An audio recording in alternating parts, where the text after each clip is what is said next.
Hello बच्चों, कैसे हैं आप लोग। उम्मीद है सब लोग बढ़िया होंगे। मैं हर्ष त्यागी बाहुबली फिजिक्स वाला प्लेटफॉर्म पर एक बार फिर से आप लोगों का स्वागत करता हूं और आपको बताने वाला हूं कि आज हम क्या करने वाले हैं।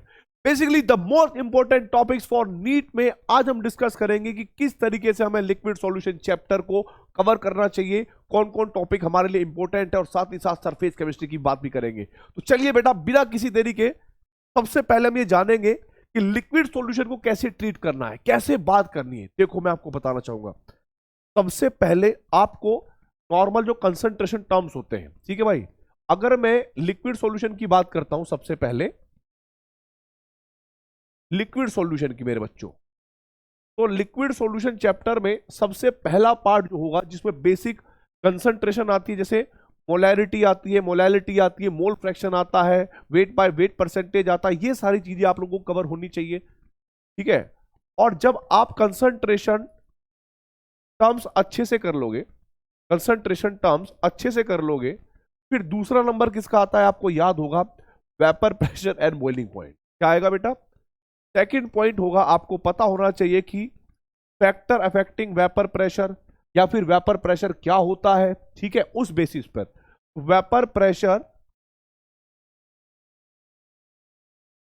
एंड बॉइलिंग पॉइंट, क्योंकि कई बार क्वेश्चन कैसा आ सकता है बेटा कि वो पूछ सकता है कि चार ऑप्शन देकर, चार अलग अलग लिक्विड देकर कि बताइए इनमें से किसका वेपर प्रेशर ज्यादा होगा, किसका कम। क्योंकि फैक्टर अफेक्टिंग वेपर प्रेशर किन किन बातों पर निर्भर करता है, जैसे इंटरमोलिकुलर फोर्स, सरफेस एरिया, ठीक है।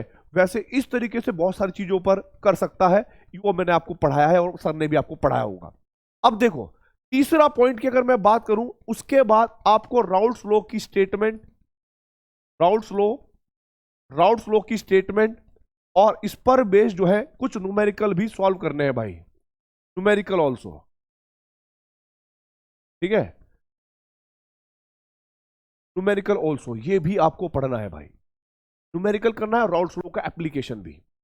दूसरी चीज, राउल्ट्स लॉ में क्या क्या इंपॉर्टेंट है मैं आपको बता दूं। एक तो चलो आपको न्यूमेरिकल पता ही लग गया, दूसरा है ग्राफिकल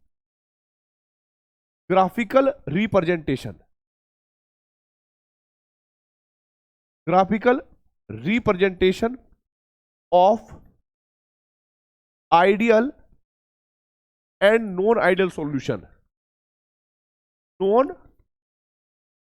सॉल्यूशन कि भाई अगर कोई ग्राफ बना हुआ दे दिया, वो पूछ सकता है कि इनमें से पॉजिटिव डेविएशन कौन शो करेगा, नेगेटिव डेविएशन शो करेगा, आइडियल सॉल्यूशन क्या होगा, नॉन आइडियल क्या होगा, ठीक है।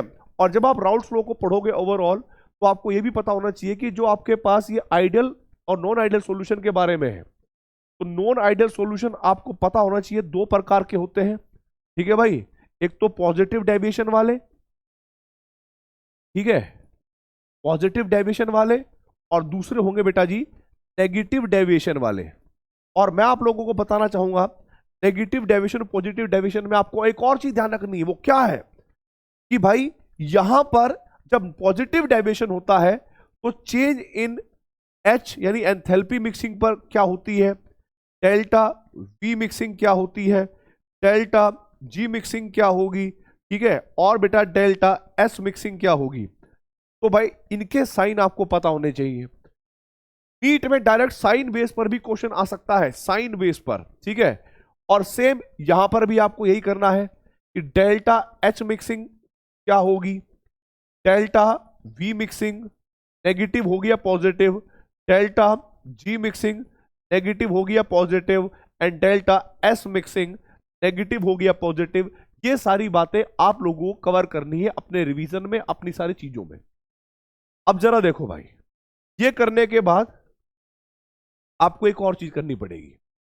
जो ये नॉन आइडियल सॉल्यूशन और आइडियल सॉल्यूशन है, ठीक है भाई, इनको आपको कुछ चीजें याद करनी पड़ेगी। और वो क्या होगा, remember their examples from NCERT.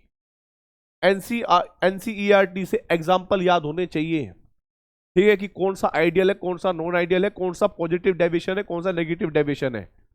बताया था, पहले भी बताया गया था, आगे भी आपको बताया जा रहा हूं, इन्फॉर्म किया जा रहा हूं। यहां से भी क्वेश्चन जो है वो बन सकता है। अब भाई ये करने के बाद फिर आ जाते हैं हम कोलिगेटिव प्रॉपर्टीज पर। ठीक है, अब हमारे पास जो दूसरा नंबर होगा भाई वो आएगा हमारे पास कोलिगेटिव प्रॉपर्टीज। कोलिगेटिव प्रॉपर्टीज में आपके पास तीन आ जाएंगे बेटा। क्या क्या, एक मिनट, आपके पास क्या क्या आ जाएगी भाई, चार कोलिगेटिव प्रॉपर्टी तो आपको पढ़नी ही पढ़नी है। उसमें आपको एक बात और ध्यान रखना है जो इंपॉर्टेंट पॉइंट है। पहला तो हमारे पास क्या होगा बेटा, relative lowering of vapour pressure, relative lowering of vapour pressure, vapour, इसके कम से कम आप तीन न्यूमेरिकल करना रिवीजन से पहले, तीन न्यूमेरिकल। उसके बाद दूसरा हमारे पास आएगा elevation in boiling point, elevation in boiling point. अच्छा इसके देखो, कम से कम न्यूमेरिकल तो आप करोगे ही, कम से कम जब आप रिवीजन करोगे तो चार न्यूमेरिकल आप इसका भी करना भाई।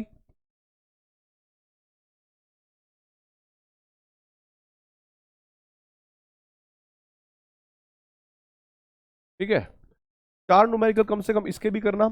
और साथ में एक बात और ध्यान रखना है, इसका ग्राफ भी इंपॉर्टेंट होगा, इसका ग्राफिकल एनालिसिस भी इंपॉर्टेंट होगा, ग्राफिकल एनालिसिस ये भी आपको करना पड़ेगा। ठीक है, आगे की कहानी भाई। तीसरा आपके पास याद होगा आप लोगों को कोलिगेटिव प्रॉपर्टीज में तीसरा पार्ट आपका आएगा डिप्रेशन इन फ्रीजिंग पॉइंट,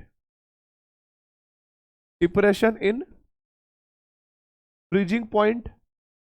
और इसमें आप लोगों को सेम वही काम करना है जो आप लोगों ने एलिवेशन इन बॉइलिंग पॉइंट में करा है। इवन इसके जो न्यूमेरिकल्स हैं वो आप 5 न्यूमेरिकल्स करके देखना, क्योंकि इसके न्यूमेरिकल थोड़े ज्यादा आते हैं। ठीक है, और बाकी ग्राफिकल एनालिसिस इसका भी सेम रहेगा, क्योंकि ग्राफ इंपॉर्टेंट है, graphical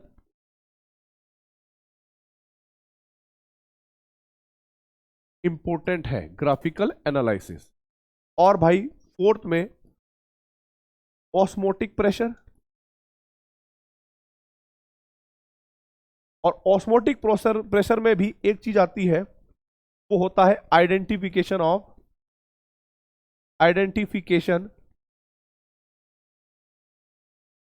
identification of isotonic, hypertonic, hypertonic and hypotonic solution, hypotonic solution ये आप लोगों ने पढ़े होंगे, hypotonic solution.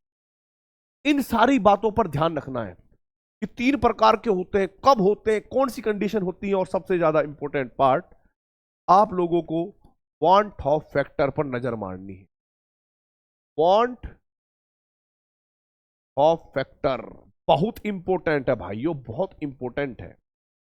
Want of factor direct आ सकता है क्वेश्चन, मतलब बिना कुछ भी कैलकुलेशन नहीं करवाएगा, कुछ नहीं, कोई न्यूमेरिकल नहीं, डायरेक्ट आपको कोई भी एक इक्वेशन दे देगा और पूछ लेगा कि बताइए भाई वांट ऑफ फैक्टर क्या होगा इसका, या इन चार रिजल्ट में से सबसे ज्यादा वांट ऑफ फैक्टर किसका होगा भाई, इस तरीके से। या कोई एक कंपाउंड दे देगा, वो कह देगा कि इसका वांट ऑफ फैक्टर दिए गए चार ऑप्शन में से किसी एक के साथ मैच करिए, इस तरह क्वेश्चन।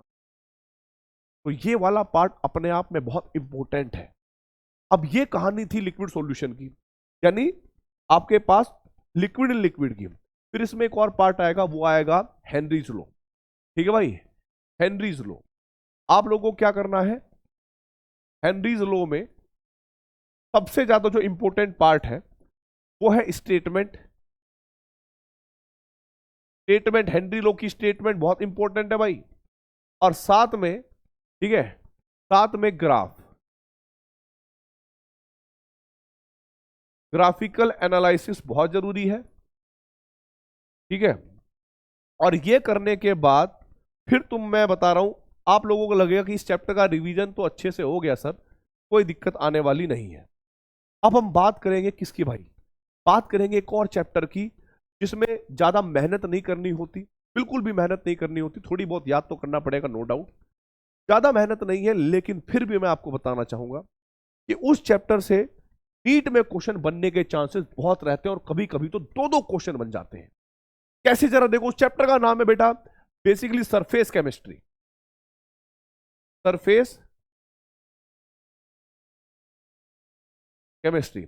और ये चैप्टर आपका 3 पार्ट में बटा हुआ है, अगर आपको पता हो। पहला पार्ट होगा इसका एड्सॉर्प्शन। क्या होगा? एड्सॉर्प्शन। दूसरा पार्ट होगा बेटा इसका कोलाइडल सॉल्यूशन, कोलाइडल सॉल्यूशन। और भाई थर्ड पार्ट होगा कैटलिस्ट। आपको मैं बता दूं, इसमें से 3 क्वेश्चन भी आ सकते हैं, 3 क्वेश्चन भी आ सकते हैं इसमें से। सबसे पहले जब हम एड्सॉर्प्शन की बात करेंगे तो नॉर्मल डेफिनेशन वगैरह तो आप पढ़ ही लेंगे। इसमें पहली चीज जो आपको करनी है वो है डिफरेंस बिटवीन, ये पढ़ना है ध्यान से, difference, difference between physical and chemical adsorption. भाई ये सबसे ज्यादा इंपॉर्टेंट है। इनमें डिफरेंस, वो पॉइंट्स जो आप लोगों के टेबल में दे रखे होंगे उनको याद करना है भाई, याद करना पड़ेगा। दूसरी चीज, अगर मैं इसकी सेकंड पॉइंट बात करूं तो यहां पर एक लॉ आता है जिसको कहते हैं फ्रेंडलीज एड्सॉर्प्शन आइसोथर्म, फ्रेंडलीज, ठीक है भाई, एड्सॉर्प्शन आइसोथर्म। इसके बारे में आप लोगों को सारी बात पढ़नी पड़ेगी भाई। इसका ग्राफ कैसा है, स्टेटमेंट क्या है, ठीक है, इसी के ऊपर क्वेश्चन जो है ज्यादातर आते हैं।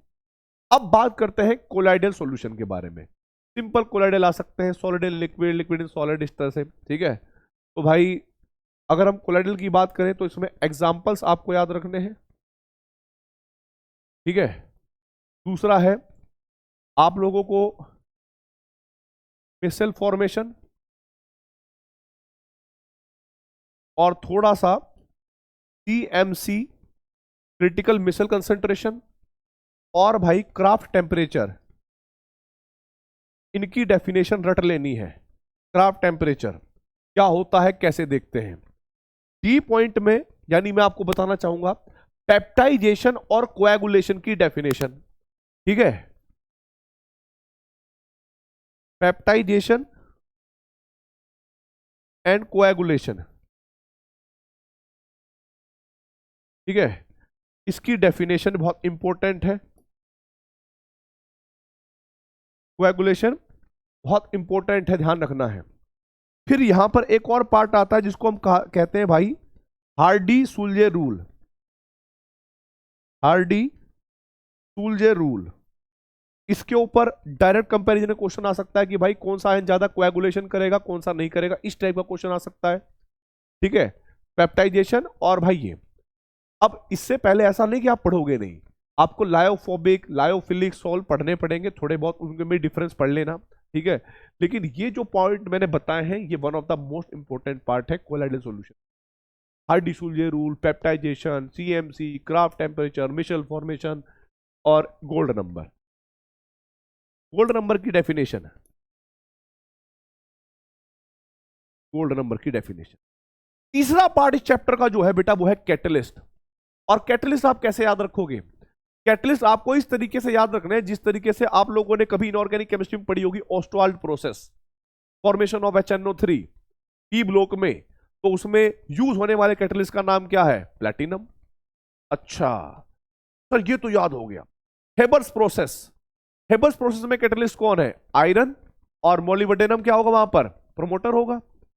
पॉजिटिव कैटलिस्ट का एग्जांपल याद रखना है, नेगेटिव कैटलिस्ट का एग्जांपल ध्यान रखना है, साथ ही साथ सेल्फ कैटलिस्ट का एग्जांपल भी ध्यान रखना है। और भाई कॉन्टैक्ट प्रोसेस में यूज होने वाला कैटलिस्ट क्या होगा? जब पहले प्लेटिनम यूज होता था, आज वेनेडियम पेंटॉक्साइड होता है। वो सब जो स्टेटमेंट थी वो सारी छोटी छोटी चीजें आपको याद करनी पड़ेगी अबाउट कैटलिस्ट, कि किस रिएक्शन में, जो जितनी भी नेम रिएक्शन है, ठीक है भाई, याद करना है। Learn all catalyst in famous